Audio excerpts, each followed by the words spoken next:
Okay, so now that we've created a test on our course page, I want to take a look at adding page breaks to a test. We're going to create a whole new test or quiz here. So go up to the Add Materials, Add Test or Quiz. Give our test or quiz a name. We'll go Test 2. Due date, we'll say tomorrow. 100 points looks good. We don't have any categories yet, so we'll just click Create. All right, so now we've created the test. We just now need to add our questions. Okay, so now what the page breaks are useful for is to divide the test up into sections. So maybe you have 20 multiple choice questions you want to answer, that you want to put them into a section. You want your true false in a section, so they actually have to, once they finish the multiple choice section, they can go to the next page, and they can always go back a page and go answer those questions again.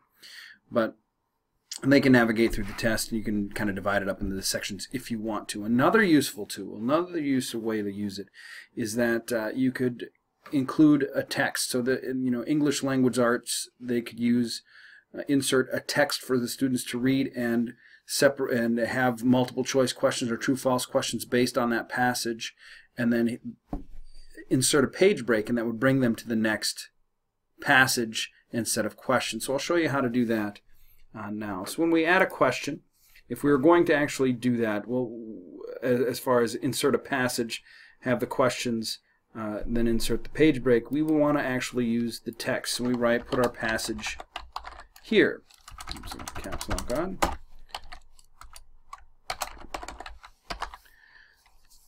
Create text.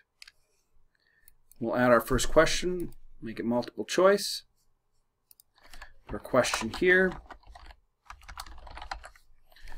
Our choices down here. I'm just going to use A, B, C, and D just for now. So you'd actually put, it might be who wrote The Great Gatsby. You would have, F. Scott Fitzgerald here, so and so here. I'm just using, I don't want to take the time to do that right now. Just make this short and sweet. Click correct answer. Remember to change your point totals if you want it 1 through 10 or whatever, how many points you want each question to be worth. You can randomize your choices and create question. All right, add question. Let's do a true and false question based on the passage. Question here. True or false? Correct answer is true. That's fine with me.